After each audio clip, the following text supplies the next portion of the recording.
What's up, everyone, and welcome to episode 257 of Two Amazon Sellers and a Microphone, brought to you by Solozo. And today, I can already tell this is going to be a lot of fun. We always love bringing people on, learning their journeys, learning their just how they scaled their business. What we're going to talk about today is actually scaling and exiting a business, and then parlaying that into helping others. So we're really excited to have on with us Reggie Young. How are you, Reggie? Doing well. Thank you so much for having me. Really, really appreciate it. We're excited, and it's early where you are. You're traveling around. You said you're in Hawaii, so it sounds like you're having a lot of fun out there. Yes, visiting family back home and decided to book an Airbnb for the week. So just rolled out of bed and happy to be on the live stream. Absolutely. Are you from Hawaii originally? Yes, yeah, born and raised in Hawaii. Very nice. It's a nice place to live. Yeah, there are. Yeah, I never really realized how appreciative I was of growing up here until I left for a maybe like 5, 7 years, and I come back home. I'm like, actually, this place is pretty beautiful. I think we tend to like not appreciate things that we grow up with until we don't have them. So I'm very thankful to be back home. What Yeah. island are you at? I'm in Oahu, which is like where everyone goes to visit. Waikiki Yeah. Beach is actually like a 30-second walk from. If I step out my door, I'm like 30 seconds to Waikiki. It's amazing. I've been traveling for so long, last 2 years, basically nonstop. Been to a good amount of places. And now that I come home and with eyes of like a digital nomad, I look around and I'm like, this place is even better than I thought. Like having access to like top tier brands, food, groceries, the ability to meet people from all over the world, just like access to a beautiful, clean, safe beach. Like I'm like, oh man, and then I have, of course, my family back home. So feel very blessed and grateful for sure. That's awesome. And the digital nomad, I mean, that's things that, a lot of people really aspire to that lifestyle. And I know that's a huge part of your journey. I mean, that was probably a goal of your Definitely. journey. But why don't we start by just turning the floor over to you, and if you could just sort of give us a background of how you got into e-commerce in the first place, and Sure. just how that rolled out for you. Sure. So I actually joined the military when I was 18 years old. And when I was about 22, 23, my superiors thought I would become a good officer. So they sent me to the Air Force Academy, which is a military university. And while I was there, I like really wanted to be an inventor or like build the next Iron Man suit. So I was like, oh, what degree most maps to that? And that was computer engineering for me. So um, I took a few classes and I realized very, very quickly that the degree wasn't for me. It was moving way too fast. Like everything was way too much pressure. And I'm not like the sharpest crayon in the box coming from Hawaii with DNF grades. And then 4 years in the military, I was like not academically strong enough to reach that level of success in terms of degrees and solving math problems and doing all this kind of like crazy stuff. So I eventually switched to business management, which was like a blessing in disguise. There I was able to find my passion for business. And while I was at the Air Force Academy, I decided that, I love all aspects of business. So I might as well just chase the one with the most amount of money, which was outside of the military, like investment banking. So I thought to myself, okay, well, over the next 5 years of my contract, I want to do everything I can to try and map towards that goal. And the job I was selected to do was a nuclear missiles officer. So I spent easily half the month underground. And then when I came up from ground on my time off, I would just eat, sleep, and breathe e-commerce. I started my very first like project I did was selling iPhone 6 cases through a Wix website with Facebook ads, taking no course because I thought, oh, if my degree's in business management, I come from like a really good school in this, like I should be good to go. And I realized very quickly I had no idea what I was doing, absolutely no idea. So my mom was like my only customer. The second customer I had was like somebody from Turkey who like filed a chargeback, and I was like, okay, I really got to humble myself here, like drop a lot of money in courses. So I did that, and I went from losing a couple $1,000s on the phone cases, ended up with a lot of phone cases and a lot of Christmas gifts that year to give to other people. And then I I went right into high ticket drop shipping, and I did thankfully $64,000 in sales on my first store. And then soon after that, I decided, you know what, let me pivot because I still have 4 years left. Let me pivot on my contract. Let me pivot towards what I think is the best business model at the time. And I still think is till this day, which is Amazon private labeling. So I eat, sleep, and breathe Amazon private labeling, sorted up every single course I could go to, went to $10,000 masterminds. I was pouring every single dollar that I had, every single spare time into Amazon FBA. And then about a year and a half or close to 2 years later, after many failed product launches and trying to like better myself every day, I eventually was able to replace my income. And I separated from the military after 13 years in 2020, but then COVID happened. And right when I was finally able to travel the world, like things started shutting down. I found myself in Mexico and Playa del Carmen. I was having a blast there and decided, okay, this is probably a really good time with the macro environment to exit my business. So I did that, and I was able to sell my business for $638,000. And the investment I did for that specific product and brand was only $3,000.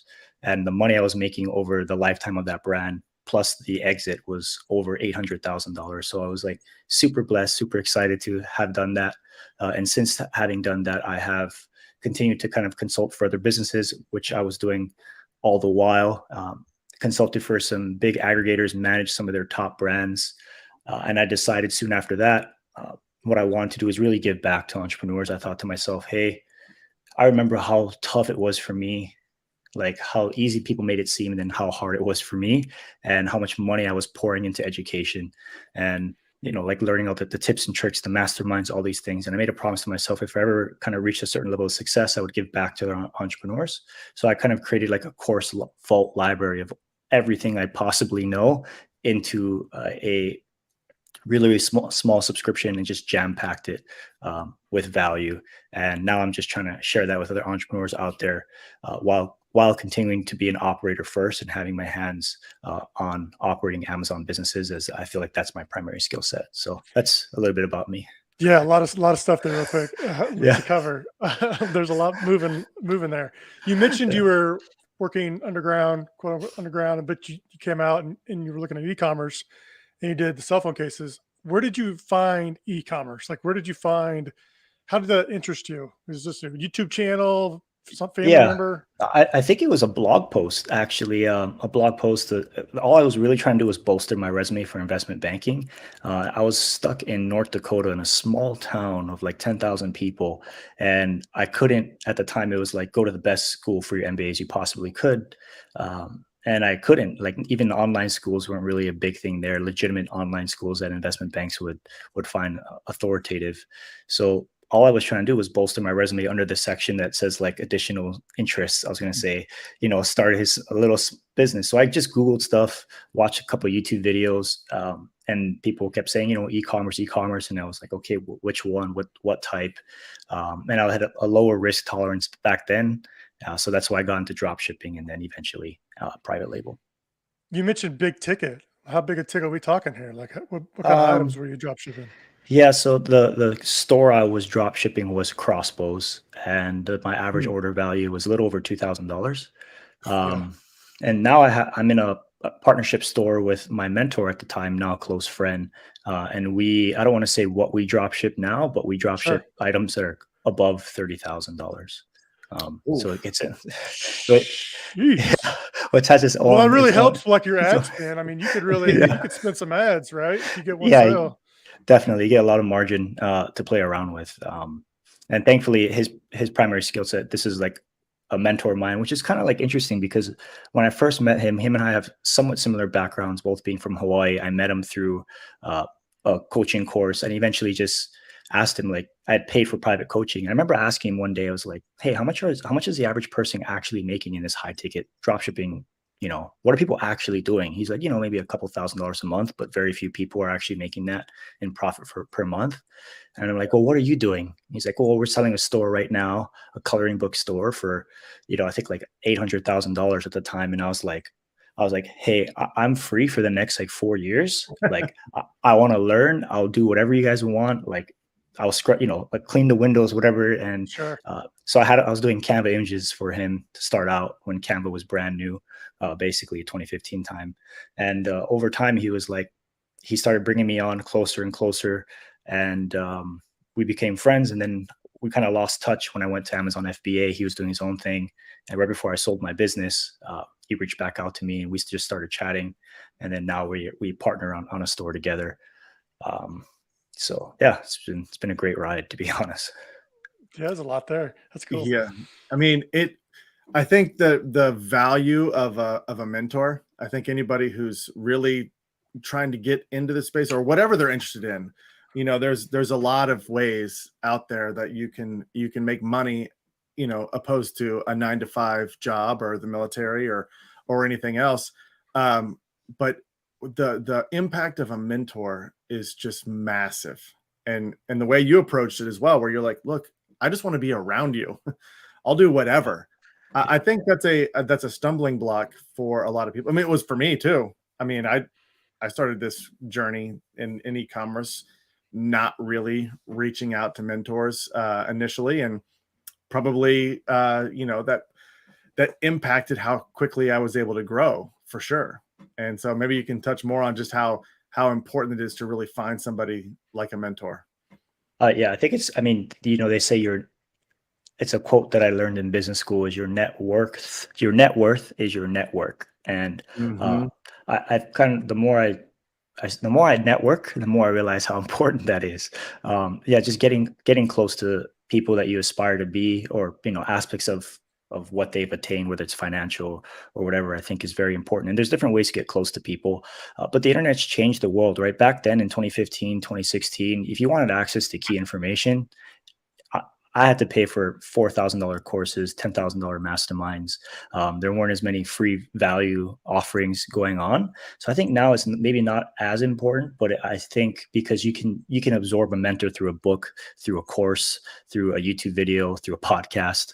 But if you want to get next level insight, you need to be working one-on-one at least part of the time to, in my opinion, kind of scale faster. I don't think it's going to limit your success or stop you from being successful, but it will fan that flame. And we should always be looking at ways in which we can get close to someone, get coaching in some way.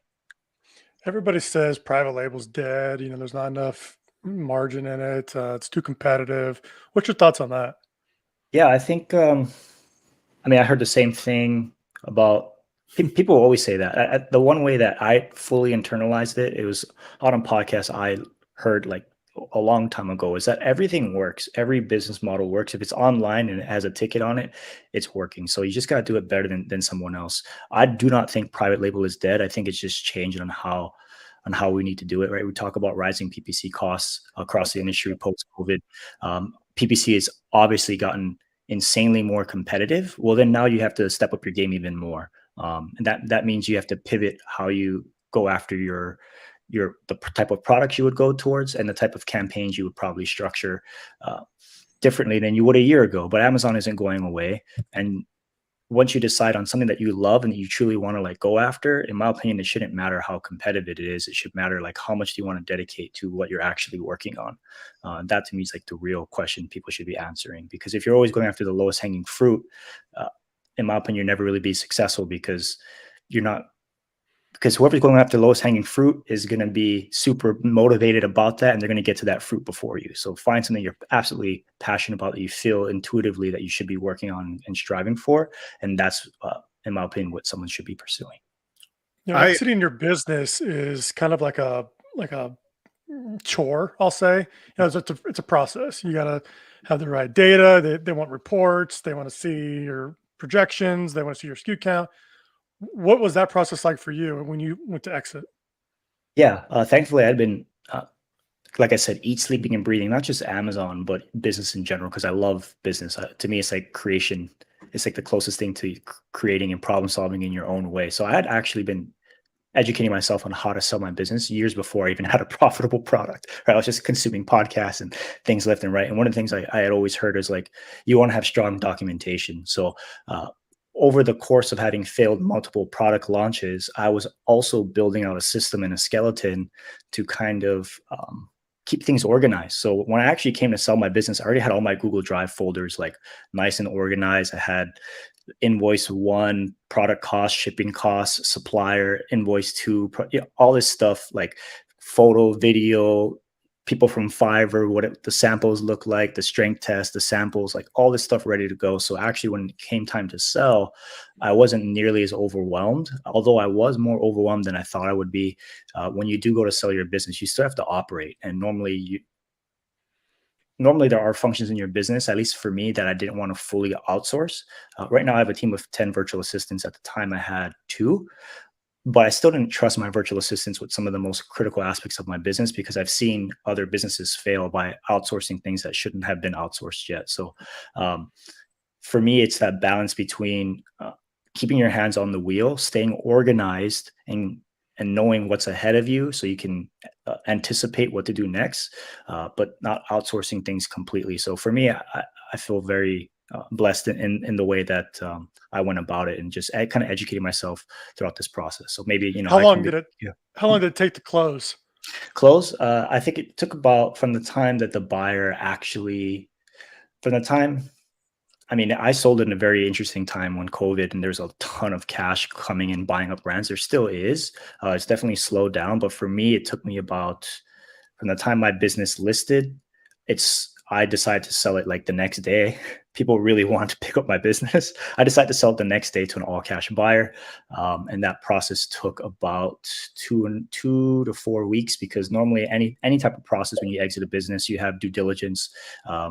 The person has to like vet the business. Assets have to be transferred. Then they have to check to make sure that all the assets are holding, and what you have is what you have.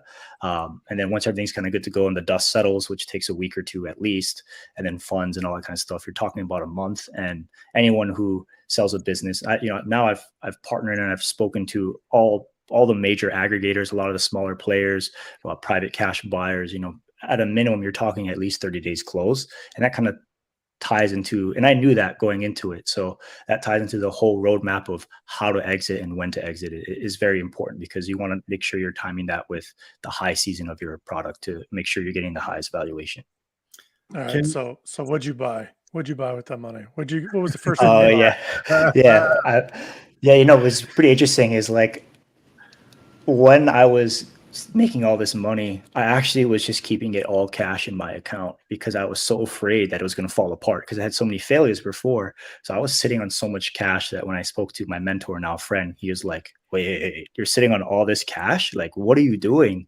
Like, spend some of it. So before selling my business, I was like, okay, I guess I'll spend a little bit, and I'll spend like $200 a month just buying like an extra coffee and stuff, like really treating myself.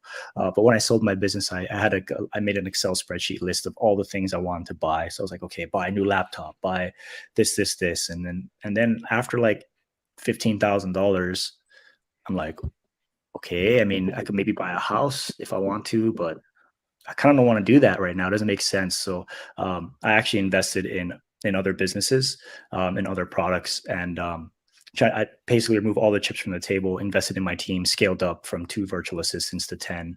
So I actually didn't buy that many like physical items. I more invested in myself and trying to reach like more stability in the next level. Probably a smart move. Yeah, probably a smart. Oh man, Yeah. I may have bought a few extra things.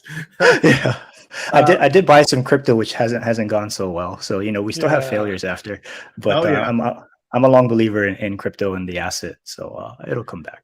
Hey, ETH is going high today. ETH is skyrocketing. Yeah, I love ETH. I love ETH for sure. Yeah, it's a little less risky buying crypto when you've got money than if it was a dollar that you had. So, yeah, definitely. So, what did it feel like, though? I mean, I think, a lot of people envision this. They're like, I'd love to start something, they may never get started, which is obviously step one. But when you finally sold, that cash hit your bank account, I mean, what did that feel like to you that you did it? Yeah, it was actually extremely surreal. I already felt like I was like living that lifestyle where I was, traveling full time in Mexico. Like, I was my time and flexibility were so fluid. I could get up anywhere at a drop of a hat and go anywhere, COVID restriction wise, and I could do anything. and I was making good enough money where at the time I was making like 18 grand a month in profit after everything. So I already felt like I could buy whatever I wanted within reason. But when I saw that fat check hit my bank account, I was by myself in my room, and I literally just broke down. Like, I wasn't expecting it. Like, I broke down, and because it validated not just the money. Yes, the money was nice, and I thought to myself, like, okay, the money's gonna be like the main thing I'm going after. But it really validated all the sacrifice, all the hard work that I've been doing for years. Like the things that nobody saw, the things that nobody understood. Family, they understand to an extent, friends understand to an extent. Some entrepreneurs also understand, but they don't understand your personal story. And so to have all that validated and culminated into one major event was absolutely, financially, of course, life changing, but emotionally life changing. It built my business acumen, like confidence, so strongly, and it was. It's just absolutely amazing, and it's an experience that I hope that every entrepreneur gets. At one point in their life, even if it's a smaller amount or a larger amount. Like, it's an absolute amazing feeling, and it's something I'm doing right now. Is I kind of function as an exit advisor. I help other people sell their business, and I'm helping someone right now who's about to exit for $1.2 million. He was going to exit like a few months ago, instead for like 800. I convinced him to kind of do a few things in his business. Just another entrepreneur providing fresh pair of eyes to his business, having gone through the same process. Was able to increase his valuation. But the one thing I realized, he went through the same thing that I went through, is like this stress. He was still stressing the entire time while selling his business. And that's something that I was struggling with. I wasn't like enjoying the process. I was like, still like, oh my God, like anything could happen at any moment. Like, I'm frantically running everywhere. And I was like, hey man, you just got like this valuation. Like, you're going to be okay. Like, go out and enjoy dinner with your family and friends. Like, it's okay to splurge. And so far, like, we're about to close on the deal, but he already tells me how thankful he is, and how I've just reminded him to enjoy the process and enjoy the moment and enjoy what he's already accomplished, even though he's about to be a millionaire. What are some of the things that from that 800K to 1.2, that's 400 grand extra. What are some of the things that you helped them do to get that extra boost of Right. Yeah. nearly 400K? Yeah. So I mean, he's selling a business bigger than I've built, and at the end of the day, we all have our strengths and weaknesses, right? So I think just bringing someone else on your team, someone like maybe at the same caliber or around there or more, and it's the same thing I did. I reached out to my friend, now mentor, and he looked at my business and he was like, for Amazon, he's like, have you tried running lightning deals? And I'm like, of course I've tried running lightning deals, but that was actually when I first started the product. The lightning deals weren't working when I first started the product, so I just blanked out and was working on other things. And then he took a look at him and was like, hey, lightning deals. And I was like, it didn't work the last time. He's like, hey, let's just try it. So we ran the lightning deals, and they were shooting off and being super profitable. So when I looked at his business, I saw very similar things. I actually looked a little bit into his PPC. He had outsourced PPC to a less than reputable, actually a company I had never heard of, like a really bad company. I looked at their PPC and I was like, hey, they're actually failing here, and here. So I was able to kind of touch things up on his PPC side. He was more of a product developer than an Amazon seller. Like, talk Amazon seller, like I know all the tips and tricks, like eat, sleep, and breathe. The black hat, the white hat, the gray hat, like I know all of them. So I was like, okay, like listing optimization could be better here. And then just the process of selling your business, you can leave a lot of money on the table by not doing certain things on your books, how you present your story to your buyer, how you structure your payout, all those types of things, and what you do afterwards will also significantly affect your taxes and your valuation. So being able to speak to him on that, being able to be another entrepreneur that provides stability to someone who either really, really wants to sell right now and maybe has to wait a week or a month, or just provide a little bit of grounding to someone who has like an amazing asset, but maybe should just wait just a little bit, or just do a few more things with a fresh pair of eyes to increase their valuation. What are valuations at, and what's the multiples you're seeing across? Yeah. Right Yeah. now? So what I'm seeing personally, and this is just me like looking at the different, having talked to the different aggregators and different marketplaces, most people are selling at like a 3-year annual multiple. So like if you take your annual, let's say you're doing 100K in profit per year, then you would sell for about $300,000. some people will base multiples off the monthly, and then some people will base it off the year. But I would say, 36 monthly or 3 times annual multiple.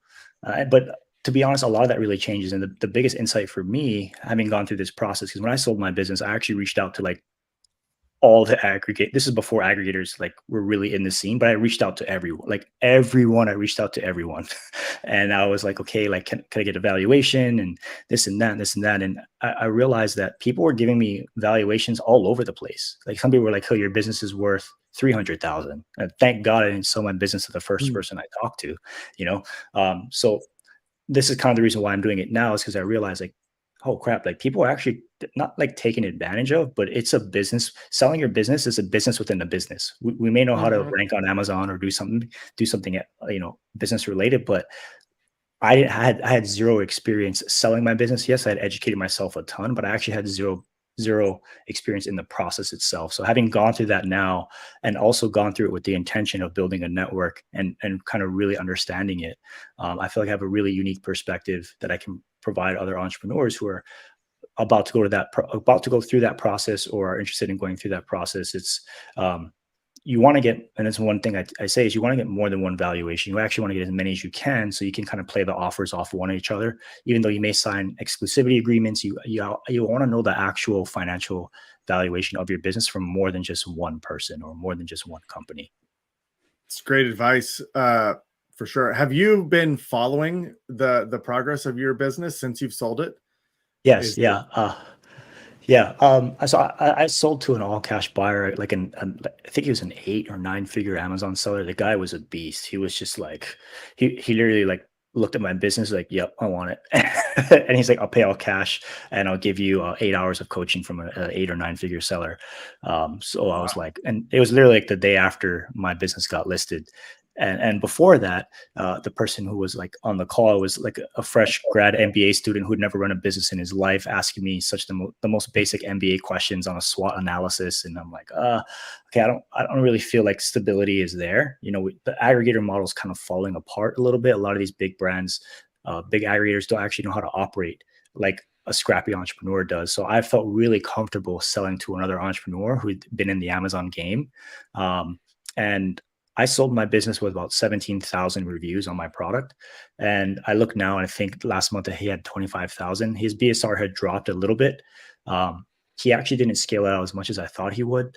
But he does have such a huge product portfolio. I think he's keeping the product for the reason why I sold it. And I structured the story. And this is something I tell people, that they have to get their story straight when they sell their business, because yes, you know your business better than anyone inside and out. But when someone looks at your listing, right, and they see like the valuation and maybe like the product, you have to tell them why it's a good fit for someone to pick up. So for my business, I had extremely high sales velocity. My landed cost per unit was 44 cents and I was selling for like $9. So my ROI was absolutely amazing. You talk about stock outs. Like I had everything in Amazon, like because the fees were close to nothing. And it provided, I told on like the interviews that my asset provided incredible stability for any portfolio. And that's what he wanted. He was looking to provide stability to his portfolio. So I think he's just kind of keeping it in his portfolio to provide stability and not so much growth.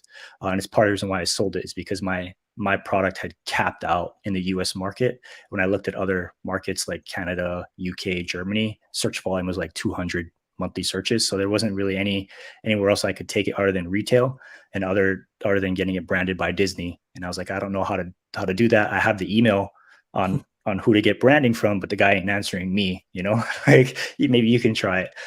So the stability has been there, but he hasn't like 2x'd it or 3x'd it since picking it up. It's so interesting, because you hear a lot of people talk now, like if you ask anybody about product launch, they're like, look, the retail price point has to be like $30 or higher or $25 or higher, because the competition comes in and just really, you get this pricing wars, and it just becomes unprofitable or too competitive. And there's not a whole lot of room for advertising spend, and you don't have monster margins in there. How were you able to be so successful with a sort of a low retail price product? Yeah, I think To be honest, there's so much information out there that there's so much noise out there when it comes to how to be successful. And there was already a good amount when I first started, but now that I've been in the space for so long, there is so much noise. And when I think about all the noise, I come back to the fundamentals, and the fundamentals are the reason why I succeeded. Fundamental number one is I chose a product in which there was a problem that was not being solved. So I saw that in the reviews that it wasn't being solved anywhere. So one, I solved it. And then two, when I solved the problem and I did everything else right, the listing optimization, the PPC launch, everything, I didn't let off the gas. At the time, a lot of courses were like, okay, once you rank on page one, position one, after 1 month, you can start taking some profits and doing this and that. And I'm like, I've filled enough products. I know my Chinese competitors are going to come in. I know other people will come in over time. I know PPC will get tighter and tighter over time. I have a healthy margin because of the product. Let me keep the gas going.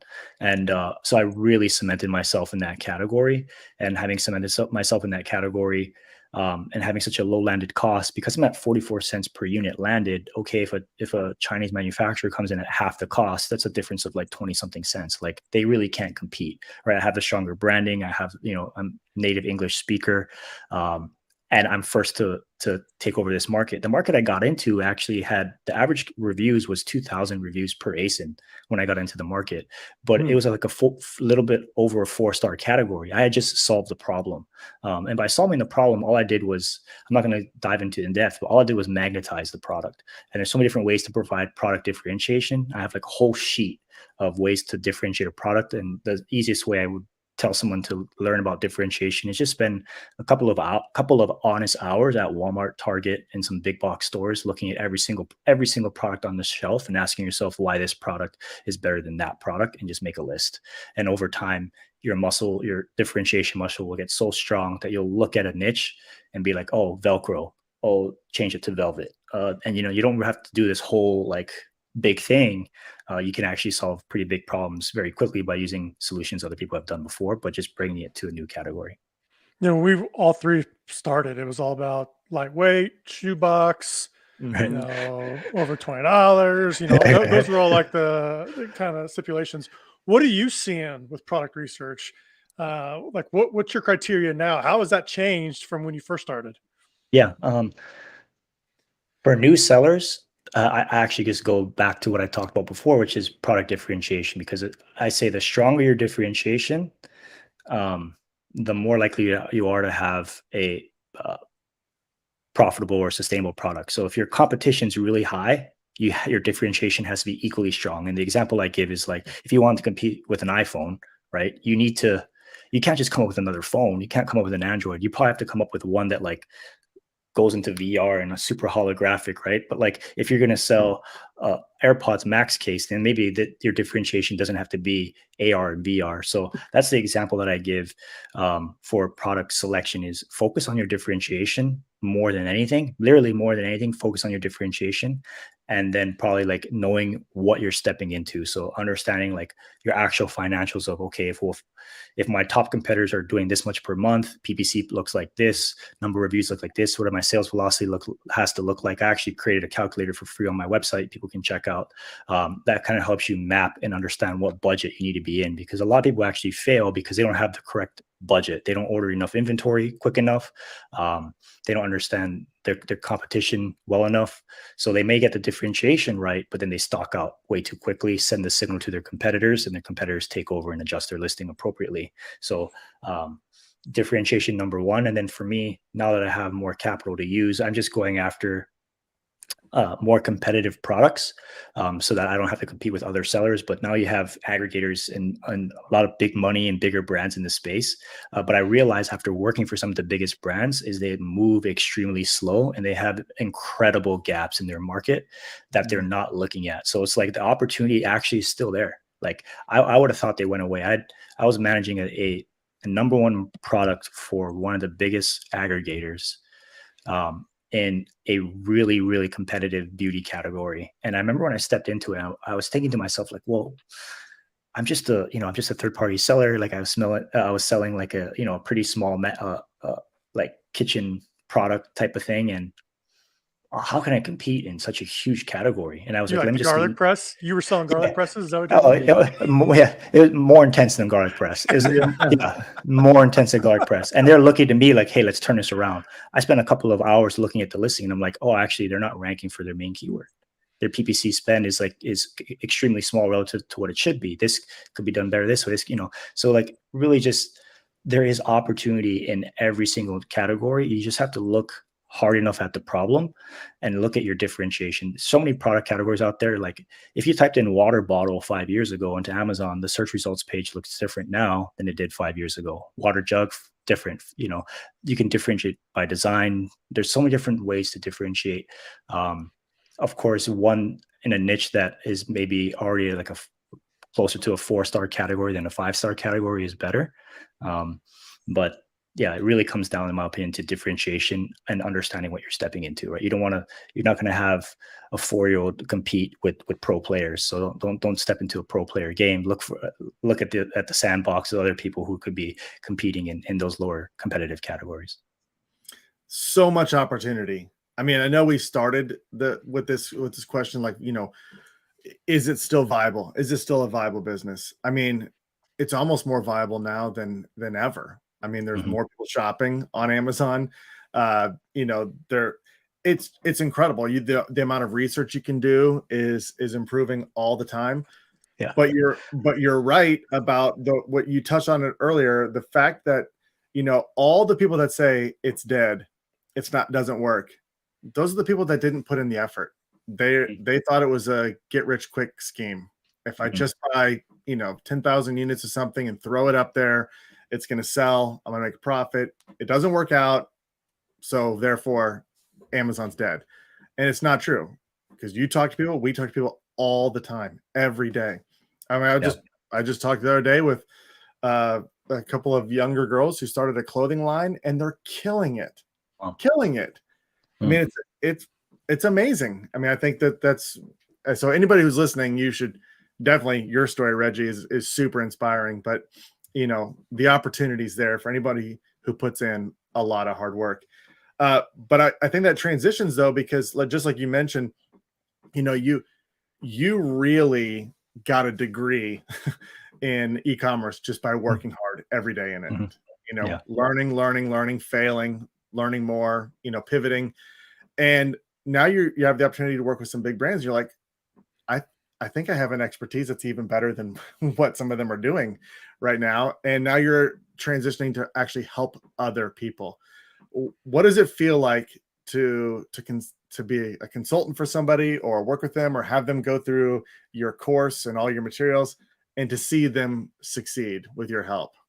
Yeah, absolutely. To be honest, absolutely, it brings me a lot of honest joy. I kind of structure like my personal brand, like this vault that I talk about, and I structured as like helping others start, scale, and sell their business. So I have resources for people who can't even start, people who have started but are failing, and the reason they're failing is not actually their product. It's their mindset and how they structure their day and how they think about success and opportunity and hard work. And then I have things at the very end, which is primarily what I'm trying to do, which is help other people sell their business. And like I talked about earlier in the show, helping another entrepreneur who's more successful than I am, but still going through the same struggles that I went through. And being able to get on the phone with him and be like, and tell him, hey man, congrats, that's amazing. I wish I was going to sell a business for $1 million. Like, we need to hear that from you. We need more self-love at the end of the day. And we're always working so hard, and we kind of forget what we've learned and what we've built. And we forget that sometimes even in failure, we forget that. I've forgot it the whole time until I sold my business. And then I look back and I'm like, actually, no, this failure here was a stepping stone. This failure here was a stepping stone. This was actually a small success that I took into my next product and my next initiative. So that's what I really love enjoying doing. We can make money in other aspects of what we do. But when you change someone's life and you help them through that process, or you help build their confidence, or, you help them get that first sale. Cause I remember it was like, when I got my first sale, like, I was like, oh my God, I'm going to be a millionaire. And then, like a month, validation, right? And then the next month, a bunch of chargebacks, and then dealing with that. Yeah, it's a fun process for sure. So what's next, man? I know you're helping others. You've already exited the business. I feel like once you do this type of business, it's like ingrained in your blood, and you always just want to keep doing it. Is that the same for you? Like, are you starting a whole new process? Are you starting a whole new brand? Yeah, so I decided to get into the supplement category. Because I had consulted for a good amount. Actually, when I was in the military, I was consulting for a pet supplement company that I met at the same conference, Chris, that you and I used to go to. And I thought to myself, okay, if these guys are killing it, and I structured their entire virtual assistant team, and I've worked for big aggregators now, like, yeah, I can get into supplements too. If I can completely compete in the beauty category with an existing ASIN already there, like I can get back in the game in a much bigger way. So always having one hand on the operating wheel, I think is really important for me. One, from authoritative perspective, but two, because I love doing it. I don't have to talk to anyone to do it. I don't have to like go to a networking event. It can just be me nerding out on a laptop at a cool cafe somewhere, or in an Airbnb type of thing. So operating, number one, and then number two, like, which is the vault, which is what I have for like the personal brand, which is trying to give back to other entrepreneurs. But on top of that, I'm trying to do things that give back to like the people and the planet. So whoever signs up for like the vault, I donate a meal to a hungry person in need every single month as part of that subscription. But to be honest, like, my bigger long-term goal, hopefully, is to try and do like maybe a little mini version of an aggregator, try and get funding, and then buy up Amazon e-commerce brands and operate them in a different way. And then maybe do some things at a higher level that from a nonprofit perspective. But right now, actually, we got when I went to the Helium 10 Summit, which is where I met Chris, I met another sponsor, and I kind of told like a quick story about the vault, and they ended up donating like $1,000 to the vault, and I was like super grateful for that. So I actually tagged my team of VAs, and it's like, hey, we got $1,000. Like, I want you guys to decide how we give this money back to the people. So they like spread it across an orphanage, an elderly people's home, and then giving meals to people, like poor people on the street, and then that has been super impactful as well.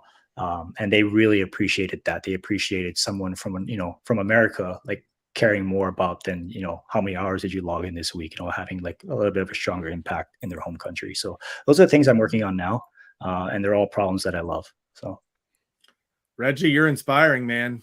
That's a great story. And all the stuff that you're offering people, because I know there's a lot of people that listen to our podcast or watch our live streams that are in the early phases of their journey, or contemplating whether they should start a business like this. How can they take advantage of your courses and everything that you offer? Let them know where to go and get the content they need to succeed. Yeah, so I'll give like a little bit of a stronger pitch right before, but so I have probably like 8 or 9 Amazon specific courses in there. I have one for product research that's like 3 hours long. So by the time you're done with that course, you'll know product research. I have one for launching and reviews, sourcing, etc.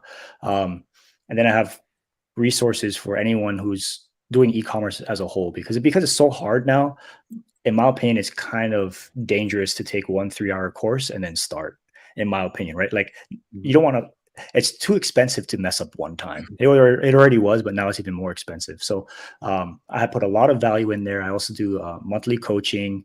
I show people how to train up virtual assistants. I give them a plug and play system for their virtual assist for themselves as a business owner. And then I even give them training for virtual assistants. So you could sign up, learn how to hire a virtual assistant, hire one, and then give them access to my vault, and that they will have training for themselves specifically on virtual assistant tasks, like how do I build a Shopify website, how do I build what's the basics of SEO keywords and all these types of things, so you can actually outsource things.